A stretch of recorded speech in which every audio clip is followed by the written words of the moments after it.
authors. I'm Joanne Morrell, children's and young adult fiction writer and author of short non-fiction for authors.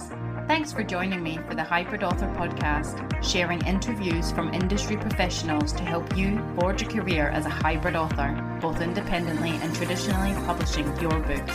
You can get the show notes for each episode and sign up for your free author pass over at the Hybrid Author website to discover your writing process, get tips on how to publish productively, and get comfortable promoting your books at www.hybridauthor.com.au. Let's crack on with the episode.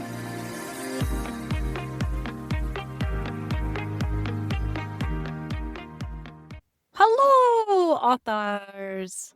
I hope you're all keeping well in whatever part of the world you reside and listen to the podcast in. Today's interview is a loner sode from me on 4 years of the Hybrid Author podcast and turning 40. So we won't have any author update or anything like that, author adventure, because it's a lot of talking from me anyways. So without further ado, let's crack on with the episode.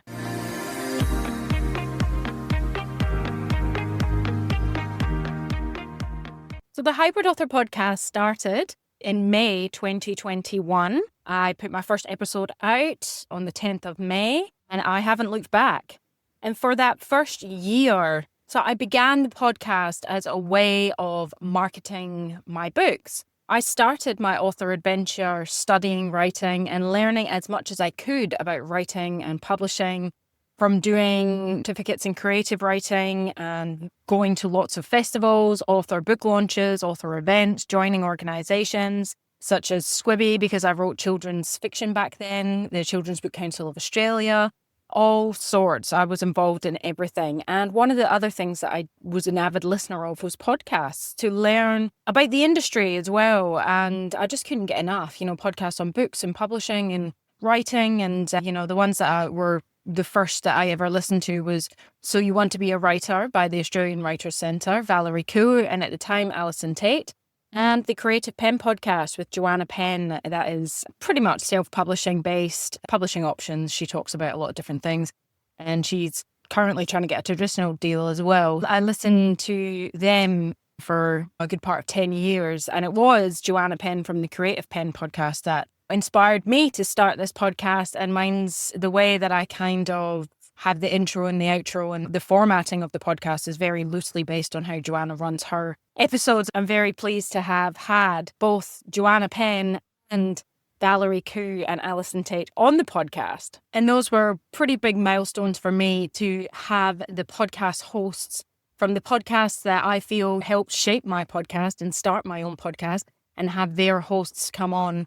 Mine was definitely a highlight of my podcasting adventure so far. And so, for me, I felt like podcasting, I used to buy Joanna Penn's books through the podcast. So it was a way, I felt, a good way to reach a global audience and a substantial audience quite quickly and swiftly. And currently, that I decided to start my podcast. So that was why I started it, as a way to sell my books. Sell and market them, I suppose. But within 4 years of doing the Hybrid Author podcast, what has it become? Hybrid, I started the term the hybrid author because I started out writing children's fiction, and then I self-published 2 non-fiction books for authors. And I was looking for traditional representation at the time for the children's fiction. And so I just felt, when, I'd been doing that initially and then did this short nonfiction and thought, oh gosh, I've already put myself out there as a children's author. How am I then going to put myself out there for nonfiction? And I was struggling as a mother of 2, wife at the time, doing other work, paid work for other individuals, struggling to find the time to even show up in one genre, let alone 2. So I had to find something that sort of brought all my writing endeavors together, because I write under different pen names. So you could say, oh, you could just use your name. But no, I write under Joanne Morrell for my nonfiction, J.Z. Morrell for my children's fiction, and most recently for my women's fiction, my pseudonym Zara Ellen, which is my middle names. The genres are different. And for me, hybrid just felt like a good term, because in the beginning, I thought about it in the publishing aspect of, there's I'm not just trying to find a traditional publisher for all my work. I'm not just self-publishing all my work.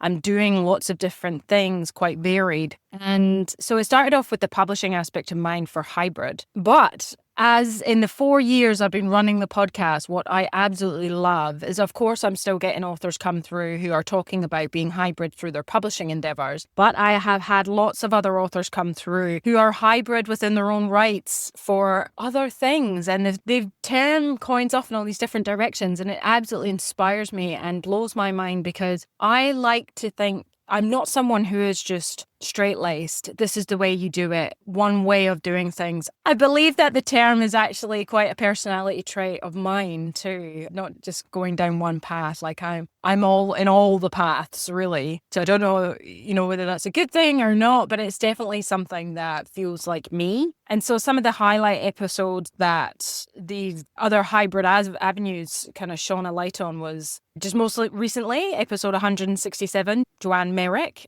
hybrid including in her book, her nonfiction book, Game On, Is Management the Best Career Play? Joanne talks about how her book, she's written print assessments and digital version for her book. So she's incorporating not just formatting of print, but she's doing digital versions as well. And it's not the format of the book, but it's actually the style of the assessments. And I just thought that was really clever. Episode 119, Zach Rogau. His book is what he describes as a hybrid memoir, which is based off of facts, letters that he found from his father that the whole memoir was about. But he also filled it out with fictional conversations he believed would have taken place, but, had made up because everybody is not alive to obviously ask. And he calls it a hybrid collage, where he was taking bits from real life and putting it in the pages, but then he was also adding bits in. And that's got such a whimsical feel to me. Episode 63, Pip Harry, children's author. She writes, it's a hybrid writing style. She writes narrative, she writes prose, but she puts in poetry within her narrative style. So she's mixing around with writing styles, which is really bold and brave, and I just think works really well, and it's a very interesting concept. Episode 146, republishing traditional books to self-publishing. That was Ari Rosensheen. Also, across the way, we've come across lots of authors who write across genres, myself included. We're just starting to talk about different creative industries, adaptations of work, which is actually a real passion of mine. Book to TV, book to film, music to book to music, lots of different things there. And I'm going to be talking more about that on the show going forward, because that's a real interest of mine. And so, I feel like the podcast, what started out just with one concept, has kind of gone full circle as people have discovered it or connected with it.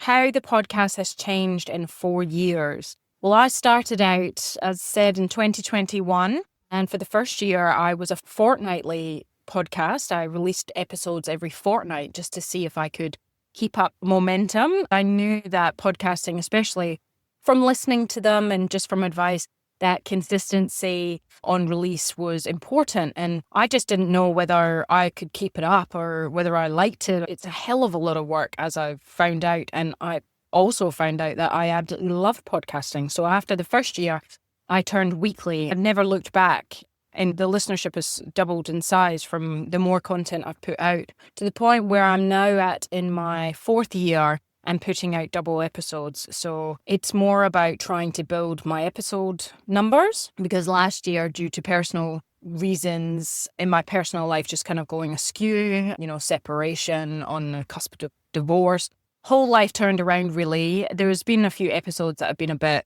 all over the place and missed the consistency for the podcast.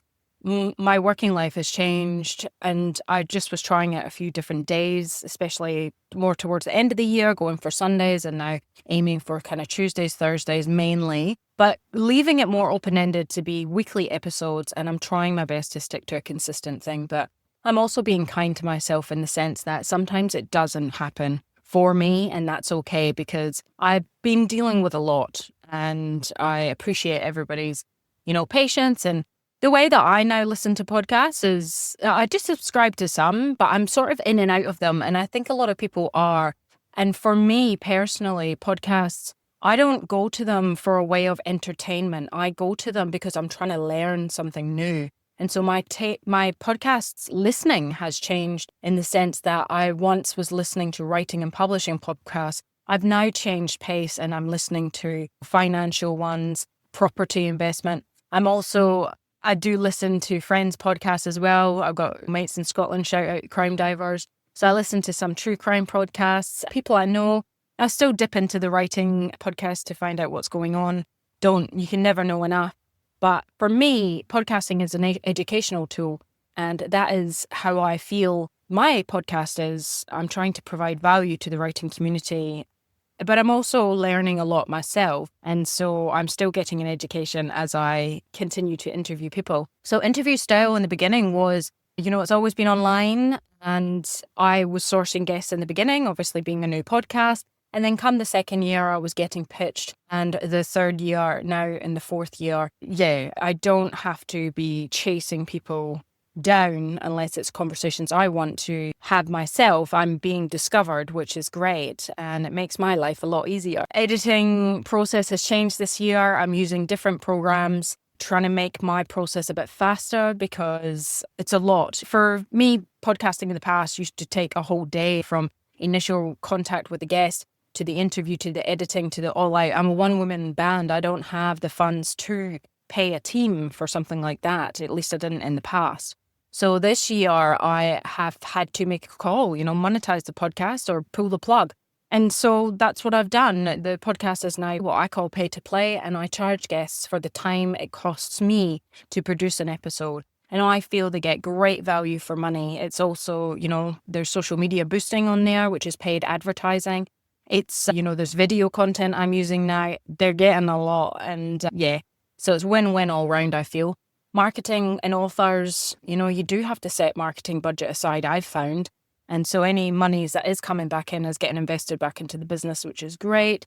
We'll see. We'll see how it goes. This is a different model this year. So but it's funny how it evolves. And it evolves as well for your personal preference. And I guess that goes for our whole writing lives as well. What the whole purpose was of the podcast was to market my books, and the podcast in itself has become its own beast. And because it is earning an income as well, that's taking a lot of my time. It's pushed me to reach out and hire another staff member.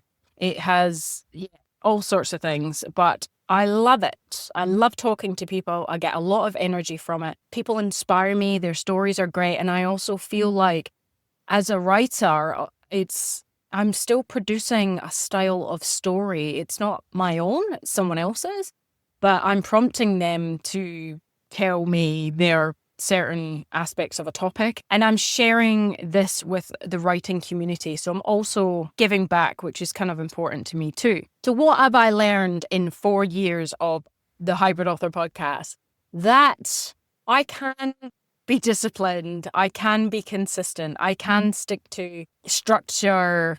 I can go after something and give it my all. I have learned that, I'm resilient, I'm relentless, and I'm not afraid to go after what I want. The things I feared in the beginning, I used to be so nervous to talk to people, and I still get nervous talking to new people, but not as nervous as I used to, and hide behind, no screen. Now the video's on. And I'm all right with it, which is crazy. The podcast has actually helped me articulate myself via words, audio, being able to talk in this way and communicate in this way. And I'm not afraid of public speaking anymore. Like I used to be. I used to get such fear and such anxiety around it, honestly. And now I know that I can just fill a gap, fill a void. Because you always worry. One of the fears is, I think, when you stand up to speak to people is, oh my gosh, I'm going to lose my train of thought. I'm going to sound like an idiot. I'm all these things. And what's great about podcasting is that you can edit out all that. You make yourself sound really smart. In real life, it's a bit different. But I found that my conversational skills, because of the podcast, have just grown outstanding.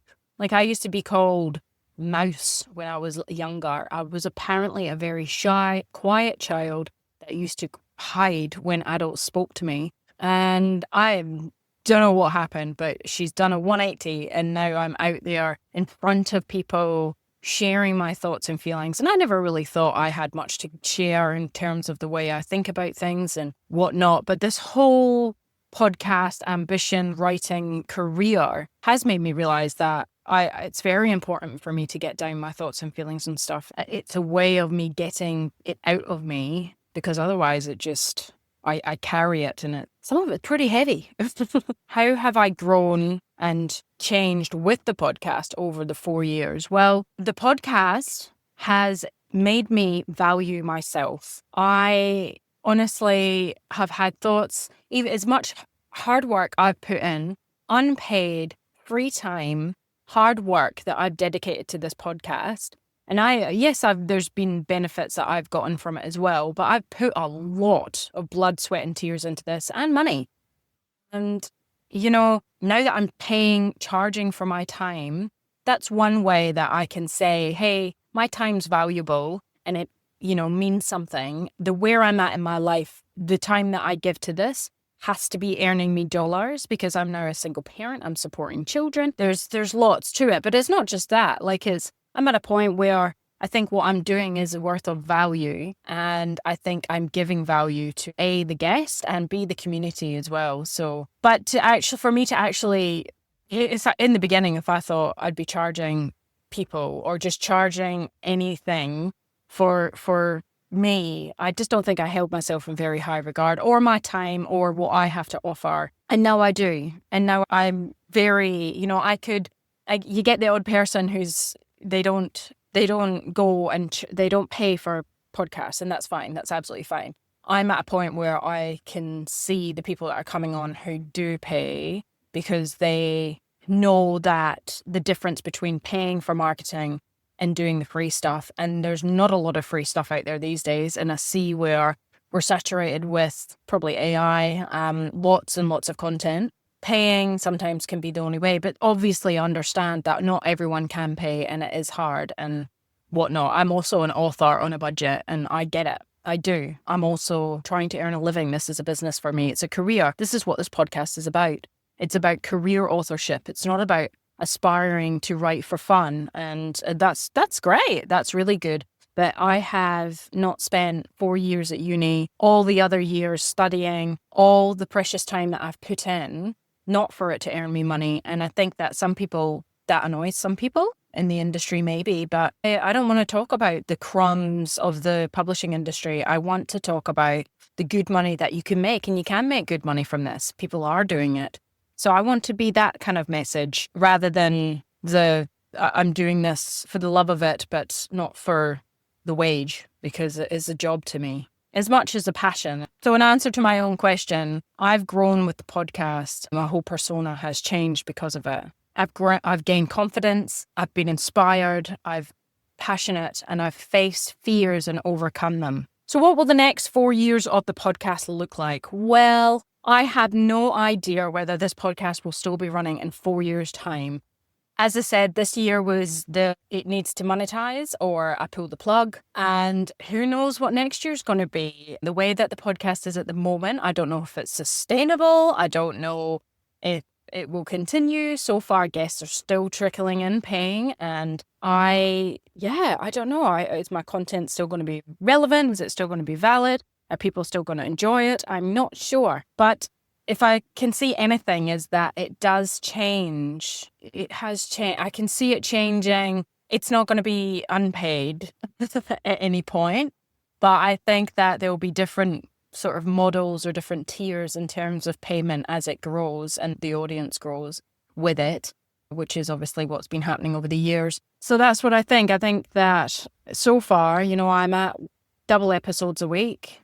Guests are paying to come on, but they're getting fast promotion from it. They're getting a lot. And it's not a case of anyone can still come on. There is an acceptance process. I don't just take anybody, to be honest. It's got to be relevant to the audience. It's got to be fresh concepts and ideas and topics that we've not touched upon. And yeah, that's what matters to me. So I don't think those values will change. I've talked about in the past, authenticity and honesty, and all that is part of the Hybrid Author podcast values. And so that's never going to change. I'm still going to be the human here narrating the podcast. it crossed my mind that you can get these AI speakers and stuff like that, but it just doesn't feel right to me. And I think that emotion and human connection is what's important, especially, well, it is for me on my podcast anyway. In some ways, I look at that thinking of an AI podcast persona, and I think, wow, that will save me money. No, not money, but that will save me time. You just type it in and it'll record it. But I've seen these, and I think that they'll get to a really good stage. They already are at one, but I saw a lady who'd created an AI of her, and I mean, you can still tell it's robotic, and I didn't like it that much, to be honest. And I think that it's still really important for me to show up and share my author adventure in the flesh. So when this episode goes out, I will have turned 40 years old. I was born in 1985, and I honestly cannot believe I will be 40. As I record this, I don't feel 40. I feel like a really immature 20-year-old. And maybe that's the key for, I don't know, staying younger or whatever. Who knows? But 40, thinking about 40, age doesn't really bother me. I haven't really ever been one of these people that's like, I don't want to get old, or, I'm turning this age. I really have never been that way. For me, getting older is a blessing. Couple years back, 3 of our very good mates all passed away, 3 males, just shy of 40. So in my mind the other day, when was clouded by this, I can't help how I feel. Like when I think about turning 40, I'm actually a bit petrified. I don't know why. I don't feel 40 and fabulous, put it that way. I don't feel 40 and like a fossil either. I just feel weird about it. It's I can't really explain it. It's odd. I don't know where it's come from or why I am creeped out by it, but I initially quietened those voices. I went for a walk around the lake that I usually walk around, and I just thought to myself, those 3 mates, shy of 40, all dying in the same year, different outcomes. They didn't get to make 40. They didn't get a chance to turn 40 years old. So quit your whining. That's what I was telling myself. And be grateful for everything, because where I'm at in my life, I'm not this big, I'm grateful goddess person. I'm not. But, you can change your mindset when you do think about the things in your life and what you are grateful for. And then an extension of the world outside of your mind, because I very much live inside of my mind as a writer. I'm sure as yourself, as a creative, you too spend a lot of time alone and with your thoughts and in your head. And it's a lot. It's a lot. Sometimes it pays to get out of your head. That's why I make a point of getting out the house, to make sure that I do leave the house. That's really important, because time will just pass and then you realize, geez, feels like it's been a day or two. Have I left the house? Because you're in your own bubble, doing your own work, and it's just insane. So yeah, I had to say, shut up to myself and celebrate being 40. I am not doing what I thought, what I aspired to do when I was 40, which I've always wanted to go to Canada. Now, I have tried to get there once or twice in my life already, and big events has stopped it from happening. So there's a reason I feel that I'm not over there at this time. I know it's going to happen. It will happen one day, because me in Canada, although I've never been there, I don't know what it is about there, but I've just always wanted to go there. I've always felt some sort of connection with it. I love the decor. A moose is my favorite animal. I just really want to go there. So it's not to be for 40, so never mind. But I am celebrating with those I love and going for a very fancy dinner. And yeah, staying in a fancy hotel. I'm also doing a get together with close friends and doing something a bit wacky, like one of these murder mystery dinners. And so I think that'll be really fun. And again, for me, getting older is about new experiences. So these things are all new experiences for me. Going to a place I've never been for dinner, I've never stayed at this hotel, and I've never done a murder mystery night. So I'm quite happy with my choices for 40. In thinking about gratefulness, I've got so much in my life compared to others out there, doing it tough and these wars and all this stuff. I can't complain, for goodness sake, and I should be happy to have made it to 40 when so many others don't, and who want to live. But I acknowledge my feelings about turning 40, and it's absolutely fine to feel a bit freaked out. And the reason I do is because it feels mature. I've never thought I was immature, but It feels really mature, like there's never turning back. I know you can never go back, you can only go forward. But it just feels a bit scarier than 30. I don't think I really cared about 30, but 40 feels quite scary. And it feels like maybe it's scary because it feels like you're supposed to have your life together by that age. And mine's literally has fallen apart within the last 2 years. Marriage breakdown, effectively living back at my parents' house, in between finding permanent places to live, oh my gosh, it's just been insane. So maybe that's why it feels a bit scary. But I also feel like I'm transforming, I suppose is the word, into the person I'm supposed to be, because I am a true believer of everyone's lives are mapped out for them. So if I am a true believer of that, then I should really just trust the universe is going to come through for me. But sometimes that's really hard because it's effectively trusting the unknown. But then that's what we do as authors, isn't it? We put our heart and soul out there. We trust that what we're working on is going to find its people, find its way. And sometimes it works, sometimes it doesn't. But that is what my existence has all been about. Even this profession, it's all unknown, but trusting it's all going to work out for the best. And something that's scary at times, other times it fits my personality. It's exhilarating. I am a bit of a risk taker at times. I'm not someone who's straight-laced and just all the things. I'm really a bit of both. I am hybrid.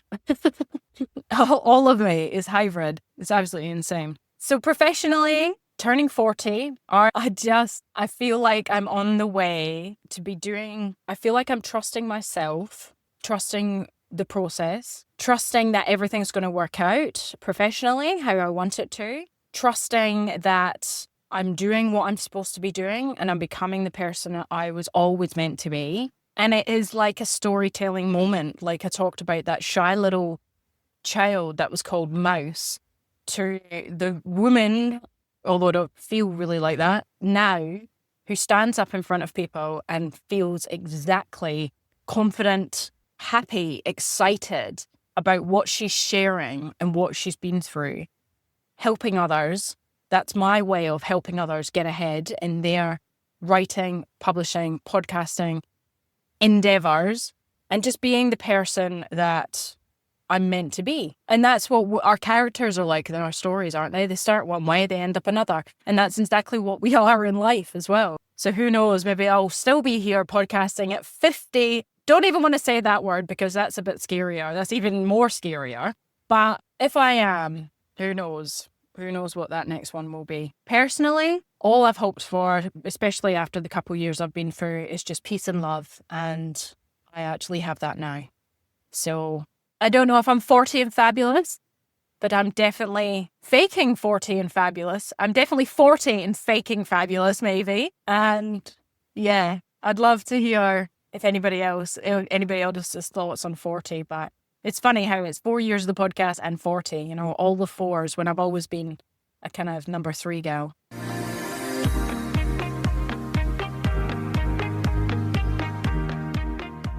Next time on the Hybrid Author podcast, we have Rosie Chanel on writing good mystery books for kids and Outback Noir. Rosie Chanel is the author of middle grade mystery, Breaking School Rules is Easy. The hardest part is not getting caught. This is her debut novel.